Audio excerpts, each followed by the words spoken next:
ಕೊತ್ತಲವಾಡಿಯ ಅಪೂರ್ಣತೆಯ ಮಧ್ಯೆ ಹರಿಯುವಂಥ ಕಣ್ಣೀರ ಕೋಡಿ. ಯಶ್ ಅವರು ಸೂಪರ್ ಸ್ಟಾರ್ ಆಗಿ ಮೆರೀತಾ ಇದ್ದಾರೆ. ಅವರು ತಮ್ಮದೇ ಆದ ನಿರ್ಮಾಣ ಸಂಸ್ಥೆ ಕೂಡ ಹೊಂದಿದ್ದಾರೆ. ಅವರ ತಂದೆ ಅರುಣ್ ಹಾಗೂ ತಾಯಿ ಪುಷ್ಪ ಕೂಡ ನಿರ್ಮಾಪಕರಾಗಿ ಚಿತ್ರರಂಗಕ್ಕೆ ಕಾಲಿಟ್ಟಿದ್ದಾರೆ. ಇವರು ನಿರ್ಮಾಣ ಮಾಡಿರುವಂಥ ಚೊಚ್ಚಲ ಸಿನಿಮಾ ಕೊತ್ತಲವಾಡಿ. ಅಂದರೆ ಇಂದು ಆಗಸ್ಟ್ ರಿಲೀಸ್ ಆಗಿ ಸಿನಿಮಾ ಹೇಗಿದೆ ಎಂಬುವಂಥ ವಿಮರ್ಶೆ. ಕೊತ್ತಲವಾಡಿ ಹೆಸರಿನ ಗ್ರಾಮ ಹಚ್ಚ ಹಸಿರಿನ ಮಧ್ಯೆ ಹುದುಗು ಹೋಗಿದೆ. ಇದರ ಸಮೀಪವೇ ಕಾವೇರಿ ನದಿ ಹಾದು ಹೋಗಿದೆ. ಆ ಹಳ್ಳಿಗೂ ನದಿಗೂ ಅವಿನಾಭಾವ ಸಂಬಂಧ. ಆ ಊರಿನಲ್ಲಿ ಗುಜರಿ ಬಾಬು ಗೋಪಾಲ್ ದೇಶಪಾಂಡೆ ಗುಜರಿ ಆಯ್ದುಕೊಂಡು ಜೀವನ ಮಾಡ್ತಾ ಇರ್ತಾನೆ. ಎಲ್ಲರೂ ಕಸದಿಂದ ರಸ ತೆಗೆದರೆ ಈತ ರಾಮರಸ ತೆಗೆಯುವಷ್ಟು ಚಾಲಾಕಿ. ಕಥಾನಾಯಕ ಮೋಹನ ಪೃಥ್ವಿ ಅಂಬರ್ ಕೆಲಸಕ್ಕೆ ಜನರನ್ನು ಒಟ್ಟು ಮಾಡಿ ಕಳಿಸುವಂಥ ಕಾಯಕ ಮಾಡ್ತಾ ಇರ್ತಾನೆ. ಇಬ್ಬರ ಮಧ್ಯೆ ಅವಿನಾಭಾವ ಸಂಬಂಧ ಬೆರ್ತಾ ಇರ್ತೈತೆ. ಈ ಊರಿಗೆ ಒಂದು ಸಮಸ್ಯೆ ಎದುರಾಗ್ತದೆ. ಎಲ್ಲರೂ ಕಣ್ಣೀರಿನಲ್ಲಿ ಕೈ ತೊಳೆಯೋ ಪರಿಸ್ಥಿತಿ ಬರುತ್ತದೆ. ಆ ಸಮಸ್ಯೆನ ಎದುರಿಸೋಕೆ ಹೋದಾಗ ಕತೆ ನಾನಾ ತಿರುವು ಪಡೆದುಕೊಳ್ತದೆ. ನಂತರ ಏನಾಗುತ್ತದೆ, ಆ ಊರು ಹೇಗೆ ಕಾಪಾಡಲ್ಪಡುತ್ತದೆ ಎಂಬುದರ ಚಿತ್ರಕಥೆ. ಕೊತ್ತಲವಾಡಿ ಸಿನಿಮಾದಲ್ಲಿ ಪೃಥ್ವಿ ಅಂಬರ್ ಹೀರೋ ಆದರೂ ಕೂಡ ಇಡೀ ಚಿತ್ರವನ್ನು ಆವರಿಸಿಕೊಳ್ಳುವುದು ಗೋಪಾಲಕೃಷ್ಣ ದೇಶಪಾಂಡೆ. ಅವರ ಮಾಗಿದ ನಟನೆ ಎಲ್ಲರಿಗೂ ಇಷ್ಟ ಆಗುತ್ತೆ.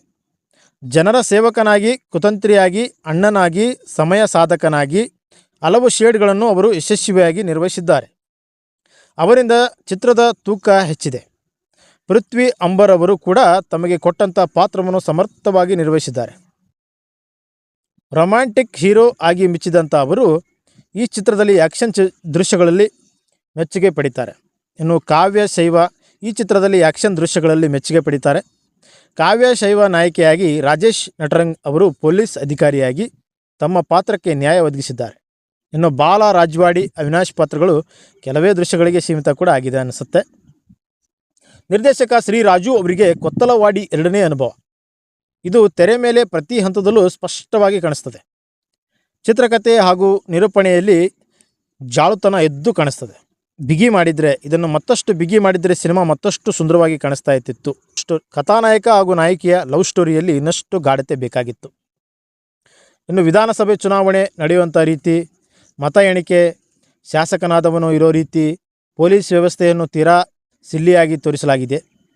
ಇಲ್ಲಿ ನಿರ್ದೇಶಕರು ಹೆಚ್ಚಿನ ಗಮನ ಹರಿಸಬೇಕಾಗಿತ್ತು. ಕತೆ ಫ್ಲ್ಯಾಶ್ ಬ್ಯಾಕ್ನಲ್ಲಿ ಸಾಗುತ್ತಿದೆಯೇ ಅಥವಾ ಪ್ರಸ್ತುತದಲ್ಲಿ ನಡೆಯುತ್ತಿದೆಯೇ ಎಂಬ ಗೊಂದಲ ಮೂಡಿಸುವಂತಿದೆ.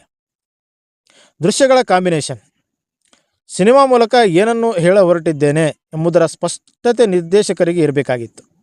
ಇಲ್ಲಿ ಕೆಲ ಹೊತ್ತು ಪ್ರಕೃತಿ ಉಳುವಿನ ಬಗ್ಗೆ ಹೇಳಿದರೆ, ಇನ್ನೂ ಸ್ವಲ್ಪ ಹೊತ್ತು ರಾಜಕೀಯದ ಹೊಲಸುಗಳು ಬಗ್ಗೆ ನಿರ್ದೇಶಕರು ಹೇಳ್ತಾರೆ. ಆದರೆ ಯಾವುದನ್ನು ಪೂರ್ಣಗೊಳಿಸಿಲ್ಲ. ಸಿನಿಮಾ ಹಾಡುಗಳಲ್ಲಿ ಡ್ಯಾನ್ಸ್ ವಿಚಾರದಲ್ಲಿ ಹಳೆಯ ಶೈಲಿಯನ್ನು ಫಾಲೋ ಮಾಡಲಾಗಿದೆ. ಇನ್ನು ಹಳ್ಳಿ ಭಾಷಾ ಸೊಗಡು ಕೂಡ ಇಲ್ಲಿ ಸರಿಯಾದ ರೀತಿಯಲ್ಲಿ ಬಳಕೆಯಾಗಿಲ್ಲ. ರಘು ನಿಡುವಳ್ಳಿ ಬರೆದಂಥ ಸಂಭಾಷಣೆ ಕಥೆಯನ್ನು ಮೀರಿದಂಥ ತೂಕ ಪಡೆದುಕೊಳ್ಳುತ್ತದೆ. ಸೊ ನೀವೆಲ್ಲರೂ ನೋಡಿ ಥಿಯೇಟ್ರ್ ಎಕ್ಸ್ಪೀರಿಯನ್ಸ್ನ ಪಡ್ಕೊಂಡು ನಿಮ್ಮೆಲ್ಲರ ಅಭಿಪ್ರಾಯನ ತಿಳಿಸ್ಬೋದು.